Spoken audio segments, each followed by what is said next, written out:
Language is always changing. We've told you before about reports that suggest the Michigan accent may be disappearing. Mi Diaries is a research project that studies the way we talk. Joining us now is the principal researcher and linguistics professor at MSU, Dr. Betsy Sneller. Thank you for joining us today. Very happy to be here. So this is a fascinating project. For those who have not heard of this before, can you tell us about Mi Diaries and how this all got started a few years ago? Yeah, so this project got started at the very beginning of the pandemic. Everything shut down, people were socially isolated, and together with my colleague Suzanne Wagner at Michigan State, we realized this is a really important sociolinguistic time. We need to capture what people are going through and how it's impacting their language.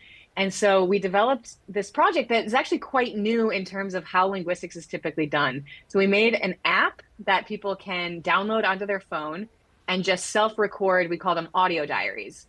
And really what we're looking for is like, how was your day? What happened? Every week, participants send us stories about their week. And these are participants ranging from like age 5 to, all the way into their 80s. And so every week we get these stories from people about what they're going through, what they're experiencing, which is very cool from a sociological standpoint. But then we can also analyze that to figure out how is their language changing over time and how has language changed from one generation to the next in Michigan. So we are, by the way, still recruiting new participants. So anybody who is watching, if this sounds interesting to you, please sign up. We would love to hear how your weeks are going. Sure. So when you're talking about language changing and studying how it's changing, are you talking about the actual way we speak, the accent we mentioned earlier, or the vocabulary? With the pandemic, suddenly we're all talking about PPE and things like that. That's a great question. And the short answer is all of it. So we have students who are especially interested in lexical change. For instance, what do you call the group of people that you socially isolate with? That was an interesting question at the beginning of the pandemic. Also, you can track how slang terms are changing over time, right? So our younger participants are saying like things like, "Oh, she's got Riz." Our older participants don't do that, right? My own interest is in pronunciation changes. I think it is super interesting because people don't pay attention to how they're pronouncing things. And so that really gives you a window into their sort of subconscious language use and how that's changing over time. Fascinating, as I said. So moving out of the pandemic era, what is the goal going forward? And I know you guys just received a grant to expand the program. Yeah, we are super excited. We just got a pretty big National Science Foundation grant. So this will take the project through the next 5 years. And one of the big questions in sociolinguistics is we know that early teenage years, pre-adolescent and early adolescent years are really important for sort of creating your social identity. And part of that includes developing the way that you're basically going to talk for the rest of your life. But we don't know that much about how it actually works from like a day-to-day, week-to-week, month-to-month, year-to-year basis. And so this grant is focused in specifically on that age group to recruit more participants who are in the sort of like 6th to 10th grade age.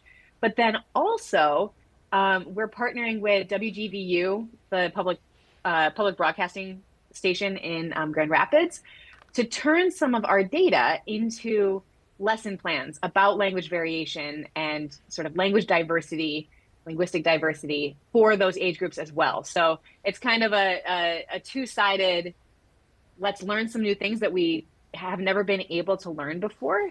And also let's give back to this age group because not that many people learn about linguistics really until they get to college. And so one of our goals is to try to make it easy for teachers to sort of implement little lesson plans about linguistics and about language into maybe their ELA classrooms or maybe their social studies classrooms, things like that. All right. So great. So tell me one more time, I know you're looking for volunteers, how they can get in touch with you and maybe teachers, educators who are interested in what you just mentioned. Yes, we are actually actively looking for teachers who might be interested in partnering with us. We want to make sure that the lesson plans that we come up with are relevant to kids in that age group from a variety of different communities. So we are looking for teachers of 6th to 10th graders who might be interested in learning more. Please get in touch with us. You can find us online at mi-diaries.org. That's our website. That's got our contact information. It also has our archive of each week. You can hear some of the stories that people have been sharing.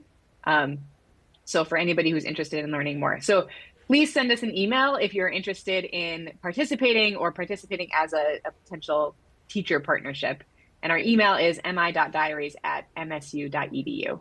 All right. Well, what a cool project. Love seeing what you're doing. Thank you for telling us about it today. Dr. Betsy Sneller from Michigan State University. Thanks so much. Thank you.